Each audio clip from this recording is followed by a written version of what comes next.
idza dakhala nurul qalba insaraha wanfasaha. Apabila nur itu masuk ke dalam hatimu, engkau dirapangkan oleh Allah. Nah, ilmu inilah yang nggak dapat kita rasakan. Makanya orang jadi konsentrasi.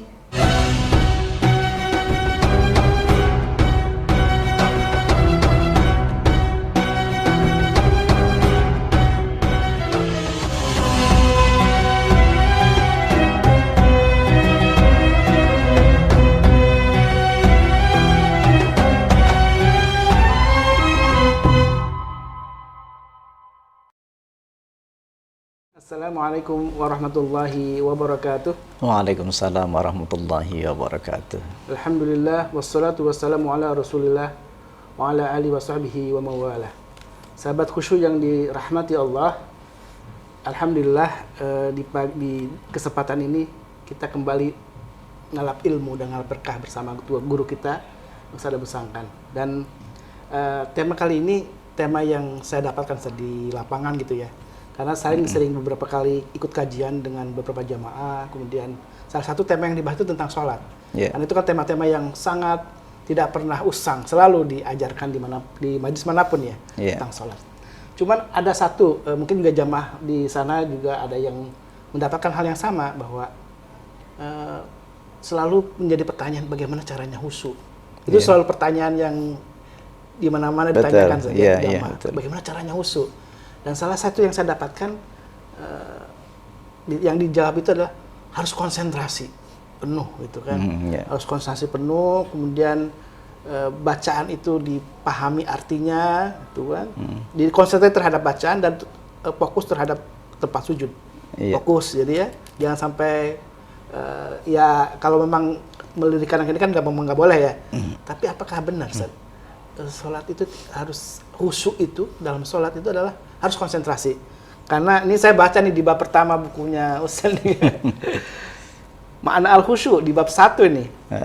Khusyuk bukan konsentrasi. Nah, ini jadi tentu sebuah pertanyaan juga bagi jamaah yang lain yang juga sedang menyaksikan kajian kali ini ya.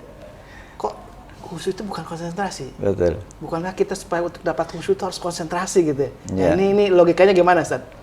Sebenarnya kemarin itu ketemu wali santri ya, datang ke sana tadi ngobrol-ngobrol kemarin itu, juga bertanya, Ustaz, saya kok susah banget ya untuk berkonsentrasi dalam sholat itu. Nah, itu konsentrasi, selalu kalimatnya berkonsentrasi dalam sholat. Mungkin bahasa itu sudah lumrah ya, konsentrasi kan. Mungkin maksudnya fokus kali ya. Nah, itu sebenarnya bisa saja kalimat bukan konsentrasi, maksudnya yang saya maksudkan bukan konsentrasi karena kita ngobrol gini bukan konsentrasi loh. Kayak tadi ngobrol ini, kita ngobrol kayak gini. Kalau dalam bahasa Arab itu yukhatibu rabbah, berbincang-bincang, ngobrol-ngobrol. Kan ngobrol-ngobrol itu bukan konsentrasi. Yukhatibu rabbah. Nah, kalau kesannya konsentrasi kayak orang meditasi malah. Konsentrasi kan gitu. Sampai melupakan segala-galanya. Jadi Rasulullah saja, apakah ini tidak konsentrasi Rasulullah? Tiba-tiba cucunya berada dalam punggungnya ketika beliau sujud. Iya. Ya kan? Dan Rasulullah memperlama sujud karena ada cucunya. Takutnya kalau tiba-tiba beliau konsentrasi dalam kondisi menurut pendapat banyak orang bisa jatuh sang cucu itu karena fokus terhadap sholatnya sampai lupa kepada cucunya kan gitu. Jadi namanya sadar. Jadi kesadaran bahwa yukhatibu rabbah, beliau sedang berbincang-bincang. Kita berbincang-bincang. Misalkan kalau seandainya ini saya bukan sholat, saya boleh minum sekarang ini. Kan bukan sholat. Ya kan? Artinya saya tetap bisa konsentrasi, bicara komunikasi, bisa ngobrol gitu kan, bisa berbincang-bincang dengan penuh makna kan gitu. Kemudian apa yang saya inginkan saya sampaikan, kemudian saya mendengarkan perasaan, ya Pak, memperhatikan perasaan Kang Kholis. Nah, komunikasi seperti inilah dalam sholat itu. Nah, problemnya, masalahnya di sini, keimanan. Ini yang kesulitan. Semuanya problem yang mengatakan sulit sholat itu gara-gara keimanan yang belum pernah kita bangun. Kalau kita kan dulu masuk Islamnya kan tanpa masuk Islam. Sudah Islam. Dari turunan kan gitu. Jadi tidak ada proses. Bagi orang-orang yang baru masuk Islam karena memproses. Wah ini saya nggak setuju dengan ini, saya nggak cocok dengan ini, karena saya yang yakin adalah Allah, kan gitu. Nah, maka orang-orang yang masuk Islam itu lebih serius. Saya meyakininya begitu, kan itu, lebih serius. Dan dia menghilangkan semua, seperti seorang sahabat Husain bin Munzir. Ya Husain, kata Nabi, apa yang kau sembah selama ini? Tuhan. Tuhanku ada di langit dan ada di bumi. Jadi banyak Tuhan dia itu. Jadi gitu loh. Tapi Rasulullah mengatakan gini, maukah kamu saya ajarkan sesuatu yang sangat mudah? Kalau kamu udah masuk Islam. Jadi walaupun dia kafir, kalimat kafir ini kan jadi kalau di Indonesia menjadi kayak negatif ya. Negatif. Padahal nggak negatif. Itu sangat terhormat. Sangat halus ya. Sangat halus. Tercover. Artinya kamu belum ngerti Islam gitu loh. Orang yang tercover itu kan orang yang terhalangi ya. Terhalangi, ya kan? Kamu belum kenal saya, kamu belum kenal Tuhan saya, kan gitu aja sebenarnya artinya itu. Justru kan kalau non Muslim itu malah lebih sadis sebenarnya. Artinya tidak selamat, artinya itu non Muslim itu. Kalau terjemahkan secara bahasa. Kalau terjemahkan secara bahasa, saya setuju malah kafir malah. Tapi kan nggak lumrah sudah bahasa Indonesia gitu loh. Ya udahlah non Muslim lagi deh aja. Cocok kan udah disepakati bahasa Indonesia, non Muslim itu lebih hormat. Padahal aslinya yang paling menghormati orang kafir itu adalah kafir. Karena ketika beliau kafir kan itu nyebutnya kan itu tercover. Maka Allahumma katanya, kalau setelah kafir, setelah Muslim, dia mengatakan, diajarkan dengan ilmu Allahumma alhimni rusdi wa qini syarra nafsi.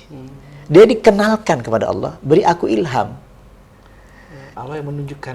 Allah menunjukkan ilham itu kepada hati, kemudian hilangkan kejahatanku. Kan itu sebenarnya. Bahasanya kan bukan bahasa wirid. Allahumma alhimni rusdi wa qini syarra nafsi. Ya Allah, beri aku ilham sebagai petunjuk dalam kehidupanku dan hilangkan kejahatan dalam diriku. Jadi bukan konsentrasi. Al-Fatihah itu bukan konsentrasi. Takbiratul ihram itu bukan konsentrasi. Ruku itu bukan konsentrasi. Jadi kan, saya hormat pada Allah itu bukan konsentrasi. Saya tunduk gini itu bukan konsentrasi. Konsentrasi dalam bahasa kita itu sebenarnya kan fokus ke orang semedi. Itu yang saya tolak sebenarnya. Jadi orang semedi itu kan sampai kayak gini itu. Nah, kita bukan. Lebih dekat dengan berbicara begini. Mungkin bahasa lain tadi yang Ustaz sebut itu sadar ya. Sadar. Lebih tepat sadar. Sadar. Khusyuk itu sadar ya. Sadar. Kembali lagi. Kesadaran ini tidak bisa diciptakan juga. Nah, contoh. Berarti kekhusyukan tidak bisa diciptakan juga. Iya, sama. Gimana coba? Kita harus iman kepada yang gaib, coba. Bayangin. Makanya banyak sampai jurang kata orang Jawa itu, mengkeret gitu deh. Makanya gagal, banyak gagal. Iya, karena gaib nggak bisa dilihat. Nggak bisa dilihat. Alami ya. Makanya kita begini, Allahu Akbar, yang jago tamatan dari Mesir pun Allahu Akbar dia kata orang Sunda ngahuleng, jadi bingung. Gimana saya mau Allahu Akbar? Saya tahu artinya Allahu Akbar kan gitu. Makanya bentuk keimanan itu sebenarnya bukan konsentrasi. Khusyuk itu sebagai sebuah hasil dari keimanan, berarti kalau gitu ya? Hasil dari keimanan. Jadi kita tadi, Allahumma alhimni rusdi wa qini syarra nafsi. Ya Allah, beri aku ilham. Khusyuk itu ilham. Khusyuk itu sebuah petunjuk dari Allah yang diberikan kepada Husain bin Munzir. Sama dengan orang baru masuk Islam itu ilham. Petunjuk kepada orang yang tadinya kafir tiba-tiba menjadi baik. Itu yang asli ya. Saya nggak tahu yang sekarang anggaplah mu'allaf gitu ya. Mudah-mudahan mu'allaf itu seperti itu yang dimaksudkan. Mu'allaf itu adalah Husain bin Munzir. Saya bicarakan mu'allafnya Husain bin Munzir. Mudah-mudahan mu'allaf yang sekarang kita ada ini mu'allaf yang seperti Husain bin Munzir, seperti Umar bin Khattab, seperti semua sahabat Nabi itu mu'allaf semua itu. Khalid bin Walid ya. Khalid bin Walid itu mu'allaf Yang dulu gitu. memusuhi, Iya, sekarang musuh. jadi pejuang. Tiba-tiba dibuka hatinya. Fa idza dakhala nur qalbah insaraha wa nafasa. Nah, yang susah di sini idza dakhala nurul qalba insaraha wa nafasaha. Apabila nur itu masuk ke dalam hatimu, engkau dirapatkan oleh Allah. Nah, ilmu inilah yang nggak dapat kita rasakan. Makanya orang jadi konsentrasi. Nur nggak ada, otomatis apa? Konsentrasi. Anggaplah ente disuruh mencintai Nur. Anggaplah nama orang jadinya sekarang. Kita ganti sekarang. Nur yang kamu tidak kenal. Ya nggak mungkin ya. Dan mungkin. Ada getarannya nggak ada. Sekarang kalau nur dari Allah, idza dakhala nurul qalba insaraha wanfasaha. Jadi kaitannya dengan nur Allah. Apabila nur dari Allah itu masuk dalam dadamu, insaraha wanfasaha. Insaraha wanfasaha itu lapang, itu bukan konsentrasi. Cinta itu bukan konsentrasi. Kalau kita seperti orang semedi begini misalkan ya, latihan semedi gini konsentrasi setengah jam kelenger kita, capek. Sholat yang konsentrasi, coba sholatnya Rasulullah itu bisa 1 jam lebih konsentrasi, capek kita itu, gitu lah. Disuruh kenal, ketemu tamu yang kita nggak kenal, suruh menghadapi dengan hormat, rasanya kayak apa nggak kenal. Suruh basa-basi, suruh ngobrol, adep-adepan kayak gini. Coba bayangin, ini capeknya luar biasa. Kita sudah konsentrasi pertama sih enak ya, basa-basinya banyak, ngomongnya ngalor ngidul, bahannya udah habis. Bahan omongan udah habis. Dari mana, asal dari mana, kerjaannya apa. Kan ngalor ngidul tuh, ngobrol, kan sadar omongannya, kata-katanya sadar. Tapi nggak ada cinta. Cinta ujungnya cinta. Iman, makanya walakinnallaha habbaba ilaikumul iman wa zayyanahu fi qulubikum wa karraha ilaikumul kufra wal fusuq wal isyan. Tetapi Allah turunkan rasa cinta dan iman. Jadi iman dan cinta itu sejajar, include di dalamnya. Dan wa karraha ilaikumul kufra wal fusuq wal isyan. Allah bencikan kamu. Artinya engkau dihilangkan rasa bencimu. Wal kufurnya hilang, wal fasik hilang, maksiat hilang. Orang yang sudah bersama Allah, orang yang salat, itu tanha anil fahsya'i wal munkar, termasuk jahatnya dihilangkan, rasa marah dalam hatinya hilang, sedihnya hilang, semuanya hilang. Jadi orang khusyuk itu, orang yang sudah bersama Allah itu hari-hari di dadanya itu salat terus, zikir terus tanpa terputus. Itu sebenarnya. Ini yang konsentrasi itu yang jadi masalah. Kalau ini ada yang juga mengatakan begini, supaya mendukung tercapainya khusyuk itu harus suasananya hening, artinya tidak boleh ramai gitu ya. Terus ada wangi-wangian, pakaian juga harus wangi lah supaya itu mendukung proses khusyuk. Itu apakah ada yang salah nggak dengan perkataan itu? Bukan proses khusyuk, karena cinta sama Allah aja pakai baju itu. Oh, harus begitu iya. Di awalnya. Karena ada perintah dari Allah. Enggak, karena iman aja, sebab iman. Karena sudah diperintahkan oleh Allah, bukan sudah diperintahkan Allah ya. Karena diperintahkan oleh Allah. Bukan untuk memproses susu, bukan, karena sudah mencintai Allah, makanya harus wangi, senang dia sama Allah. Orang yang mencintai, kayak sama dengan kalimat begini, hubbiba alayya an-nisa wat-tib was-shalah. Aku diberi rasa cinta tentang wanita, tentang wangi-wangian, dan tentang sholat. Jadi aku tidak ciptakan cinta itu. Hubbiba alayya, aku diberi rasa cinta kepada istri, kepada wangi, kan gitu. Artinya sudah punya perasaannya dulu, kan gitu. Baru dia cari wangi, kan gitu. Sudah ada perasaannya dulu tentang sholat. Rindu untuk sholat. Beda. Bukan konsentrasi. Hubbiba. Dicintakan. Jadi kalau tiba-tiba terdengar suara azan, bergegas ke masjid itu karena cinta gitu ya. Nggak usah nunggu azan. Udah rasanya udah nyari-nyari kapan Nyari-nyari azan. kapan Kenapa? Azan itu sendiri zikir kok. Azan itu zikir. Hayya 'alas shalah. Udah sini sudah. Waduh, itu bahagianya. Gitu aja ketika di pinggir tol saja udah mempersiapkan bagaimana kita harus cari masjid. Gak ada alasan kita nanti saja karena ini masih lama zuhurnya, nanti menjelang asar pun masih bisa salat di rumah. Nggak bisa. Secara syariat boleh, tapi tadi karena orang Ya, yang cinta itu. cinta. Makanya saya nggak bisa menyalahkan orang yang bersyariat seperti itu gitu loh. Kita nggak bisa menghukumi mereka. Tapi secara pribadi, nah ini pribadi. Udahlah, ini pribadi. Aku harus tepat waktu salatnya. Harus berhenti. Cari tempat. Toh saya bisa berhenti, menghentikan sopir atau kita sendiri bawa mobil. Kita berhenti cari masjid bisa. Gitu kan. Kan tidak di pesawat. Di pesawat pun kita tetap sholat kok, gitu loh. Itu cinta aja. Cinta itu nggak ada alasan. Cinta itu nggak punya alasan. Nggak masuk akal cinta itu. Ya sudah, cinta itu nggak masuk akal. Jadi kalau ditanya apa tip-tipnya khusus, ya udah iman dan cinta itu sebenarnya. Iman dan cinta itu. Nah, bagaimana aku dapatkan cinta dan iman tadi itu? Nah, itu Ini perlu diskusikan. Makanya kalau Rasulullah mengajarkan untuk dapat iman, lakukan dulu syariat yang betul. Oke, iya. Wudhu yang benar. Ini syariatnya ya. Syariatnya harus. Karena itu adalah yang ditentukan oleh Rasul, oleh Allah dan Rasulnya ya. Pintunya di situ.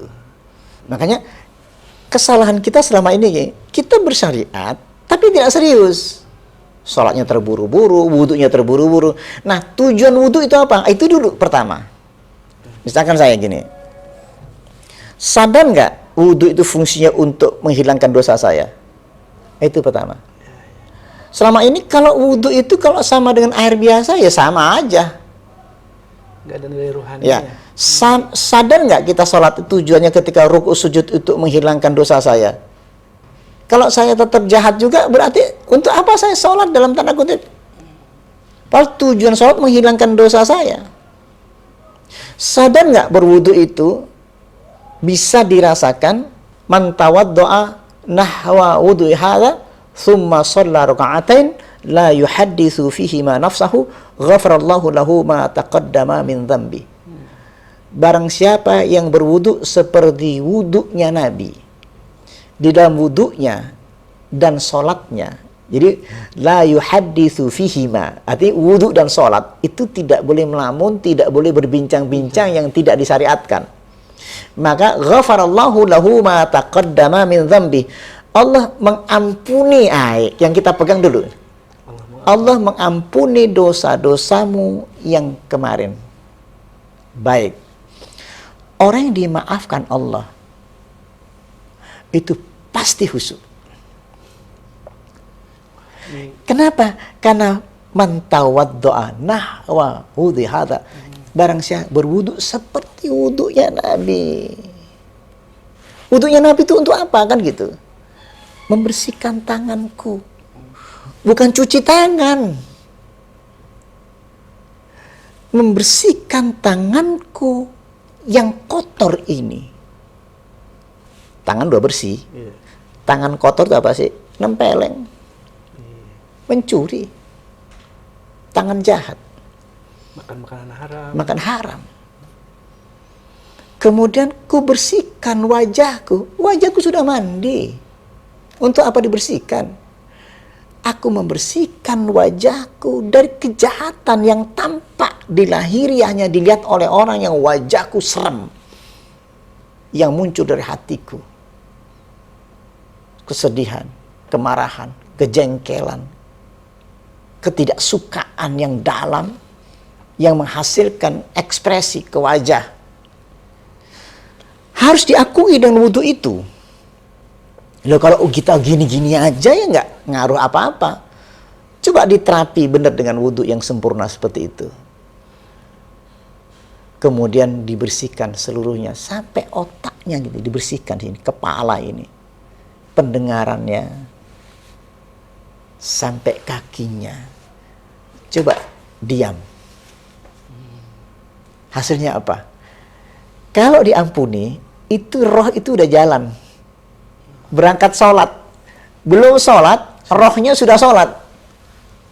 Jadi sebelum sholat, kalau dia jernih, rohnya sudah sholat. Gitu. Al-inabatu ila dari khulud. Begitu berdiri Allahu Akbar, ruhuha wa lubuha. Itu jalan sudah terasa. Makanya kita nggak konsentrasi lagi, ya Allahu Akbar, nggak begitu lagi. Di sini terasa. Al-inabatu ila dari khulud. Wa tajafi an dari gurur. Wa ta'ahubudil maut qabla nuzulil maut. Seperti perjalanan mati ketika sholat itu. Al-inabatu ila dari khulud. Masuk ke alam abadi.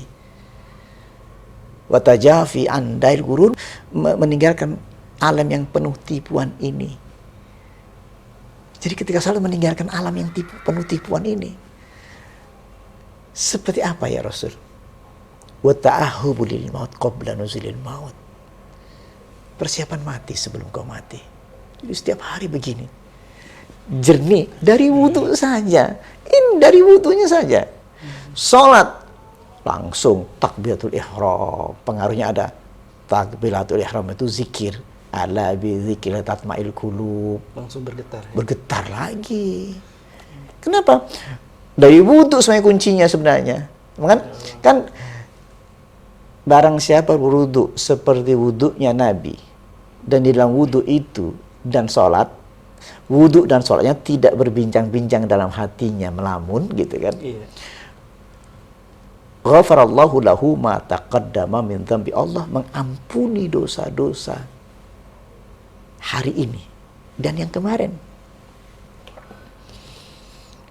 Luar biasa. Nah, kalau itu dipraktekkan beneran, jangan ada keluh kesah lagi. Wudhu yang bener lagi, wudhu yang bener lagi.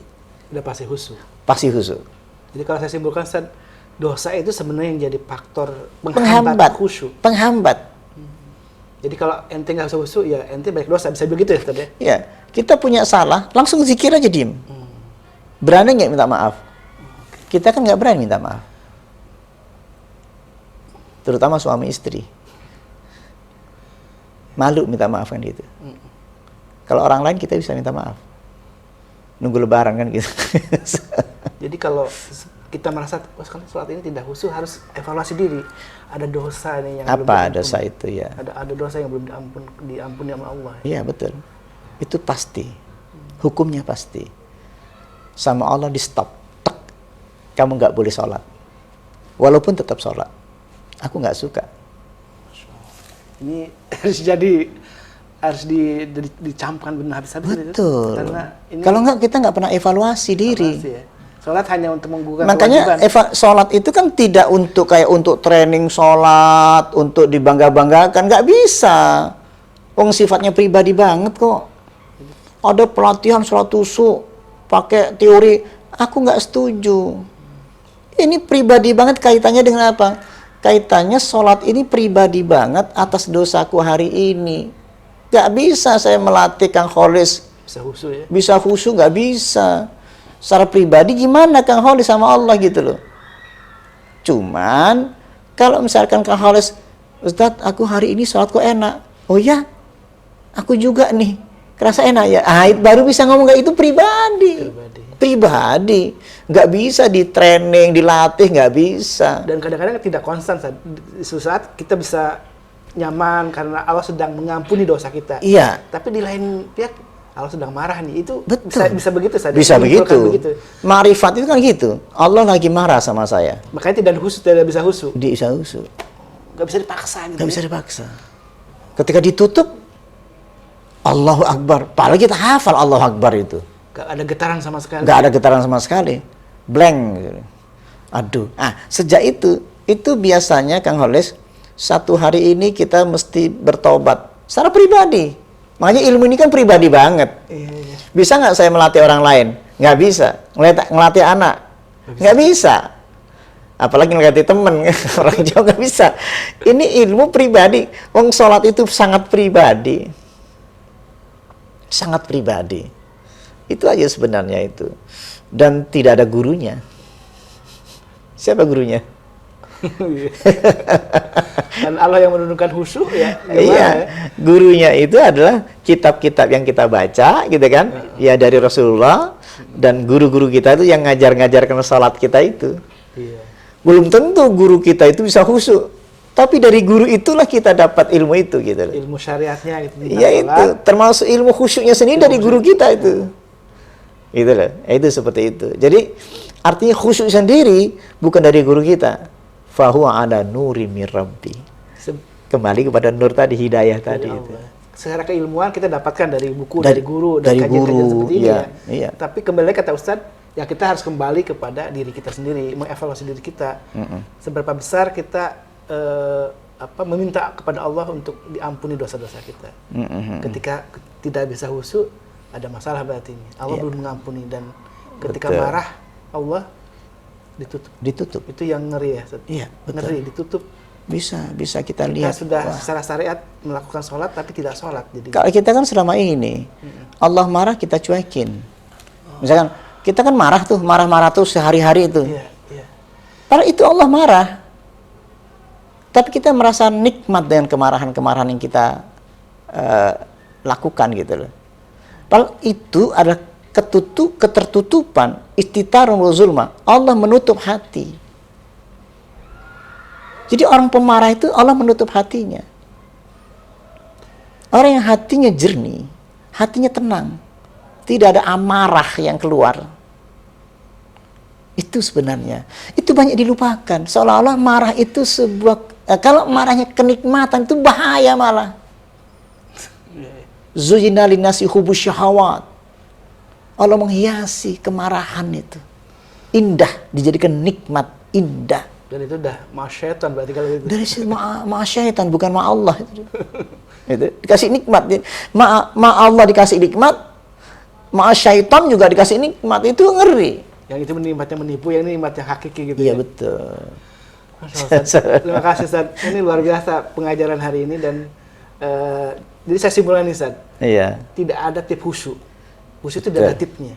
Yang adalah bagaimana kita mengecek iman dan cinta kita kepada Allah. Betul. Ketika Allah sudah mengampuni dosa-dosa kita, maka Allah pun akan menurunkan khusyuk kepada kita. Betul. Sangat sederhana, tapi itu menjadi mujahadah kita semua. Betul. Ya. Dan mujahadah jamaah sekalian yang menyaksikan kajian ini, mudah-mudahan ini menjadi sebuah motivasi. Ada kajian lanjutan. Iya. Mudah-mudahan ya terus akan stay ya dengan kita, dengan kajian bersama guru kita Ustaz Bersangkan.